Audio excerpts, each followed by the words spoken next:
la bienvenida a Mamá Godín. Aide Zamorano, qué gusto saludarte. www.mamagodin.mx, @soy Mamá Godín. Las mamás hacen un doble esfuerzo para sobrellevar los estragos que ha dejado la pandemia. Algunos de los problemas que tenemos que afrontar pues son varios: el tema económico, el estrés. A ver, cuéntanos por favor, Aide, ¿qué es lo que estás viendo entre las mujeres en esta pandemia? Claro que sí, Fernanda. Primero que nada, muchísimas gracias por el espacio, por platicar contigo y con tu auditorio. Y bueno, la pandemia vino a recrudecer las desigualdades para las mamás trabajadoras en el país y alrededor del mundo también. Generalmente son menos los puestos de representación que podemos ocupar las mujeres al interior de organizaciones pequeñas, medianas o grandes. Y hoy con COVID, esta desigualdad y la brecha se hizo más grande. El INEGI ya nos regalaba los datos hace unas semanas que durante COVID 1.3 millones de mexicanas han perdido el empleo. Y esto es porque hay una falta de perspectiva de género en las políticas públicas y corporativas que nos impiden pues entrar a los centros de trabajo, desarrollarnos y tener oportunidad de acceder a posiciones de liderazgo. Esto es lo que pues tomo como bandera siempre desde Mamá Godín para animar a crear estas políticas públicas y también las políticas corporativas para que desde el centro de trabajo podamos ocupar estas posiciones de liderazgo. Ahora, ha aumentado los gastos, el estrés? ¿Qué vamos a hacer con eso? Aide, cuéntanos. Claro que sí, además del estrés y de los gastos, COVID empezó como una crisis sanitaria y ya se transformó también en una crisis de género, en una crisis incluso energética, donde se están acrecentando las desigualdades. ¿Qué pueden hacer desde el centro de trabajo? Bueno, échenle un ojo a la estructura corporativa. ¿Cuántas mujeres tienen al interior de las posiciones de liderazgo? Pero también, sobre todo, ¿cómo están comunicando las tareas de cuidado para las mujeres y los hombres? Si ustedes solamente se enfocan en darle beneficios a las madres trabajadoras y no lo hacen al parejo para los hombres y padres trabajadores, bueno, Ujú. están reforzando los sesgos de género. Entonces hay que echarle ojo a nuestra representación en las empresas, pero también revisar que no exista una brecha salarial. ¿Gana lo mismo una mujer en una posición No, determinada que un hombre? no. Esa es una muy buena pregunta para empezar el ejercicio.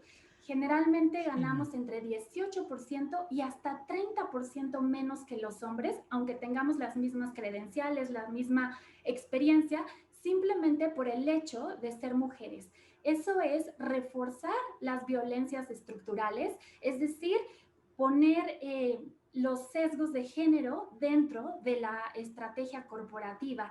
Y bueno, ahí las empresas juegan un rol súper crucial que nos pueden ayudar a igualar las oportunidades entre mujeres y hombres. ¿Qué pasa con el tema, te preguntaba yo, del estrés? ¿Qué dice la Organización Mundial de la Salud? ¿Qué están viviendo los hombres y mujeres en este sentido con la Bueno, pandemia?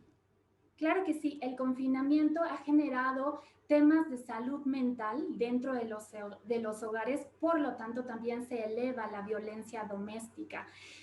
Un tema que yo he estado reforzando mucho a través de los medios y con las empresas donde tengo contacto es la gestión de la pandemia ha invisibilizado a las madres trabajadoras. Ya tenemos una carga porque las mamás Godín tenemos este trabajo fuera de casa. Todas las mamás trabajan. La diferencia es que a nosotras que ejercemos aparte afuera de la casa, bueno, obtenemos una paga, ¿no? Pero el resto de las mujeres también están sumidas en dar estas tareas de cuidado a sus niñas y a sus niños, pero además hemos sido invisibilizadas en la estrategia y en la gestión de la pandemia. No se nos ha tomado en cuenta, se sigue esperando nuestros empleadores y nuestras empleadoras siguen esperando que demos los mismos resultados, aún y teniendo todas estas, pues, otras tareas, ¿no? De conectar a los niños, de acompañarlos en su aprendizaje. Se ha elevado continuamente el tema del estrés y eso puede derivar también y ha derivado en violencia doméstica, pues con tendencia a ir aumentando. Pues, ¿por qué lo de mamá Godín, Aide? A ver, cuéntame, por qué mamá Godín? Gracias, Fernanda. Pues Mamá Godín se me ocurrió hace unos 4 años. Soy mamá, soy trabajadora, participo en el mundo del sector privado desde hace 15 años y con mi segundo hijo me di cuenta que había pues una falta de redes de apoyo entre las políticas públicas mexicanas y las políticas corporativas. La competencia del Estado es garantizar estas tareas de cuidados para nuestras niñas, para nuestros niños y para los adultos mayores. Generalmente se piensa que las mujeres somos las que tenemos que ejercer estas tareas de cuidados.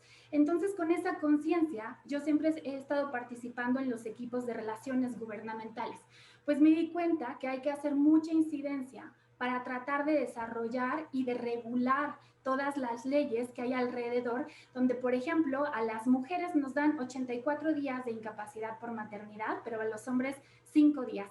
Ahí hay un sesgo de género, porque se está comunicando que es ella quien debe de ejercer las tareas de cuidados. Entonces lo convertí en mi bandera y bueno, ahora también, además de mi vida diaria, de mi vida godín real, también hago este activismo feminista para poner en la agenda pública, bueno, esta necesidad y este problema público que representa ser madre trabajadora en México.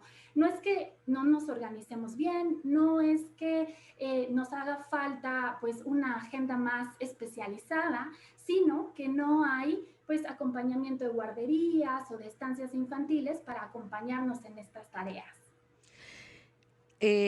Ser Godín, de hecho, es un estereotipo, ¿no?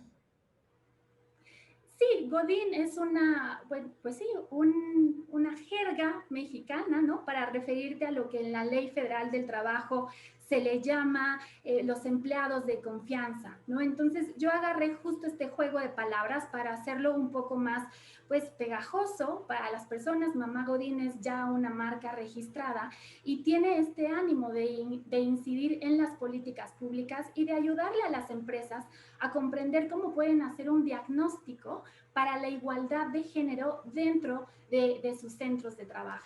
O sea, que la conducta Godín en sí representa una forma de discriminación. Correcto. Godín pues sí, es un slang en mexicano, ¿no? Para las personas que trabajamos en oficina de 8 a 5 o de 8 a 6 o bueno, de hoy con la pandemia de 24/7, ¿no? Porque también se espera que estemos disponibles todo el tiempo ahora con esta conectividad. Gracias, Aide Zamorano. Tus datos, por favor, si eres tan amable, para que te llamen a través de ¿Qué tal, Fernanda? Claro que sí, muchas gracias. Me pueden encontrar como Soy Mamá Godín en Facebook, Instagram y Twitter y también en mi página www.mamagodin.mx.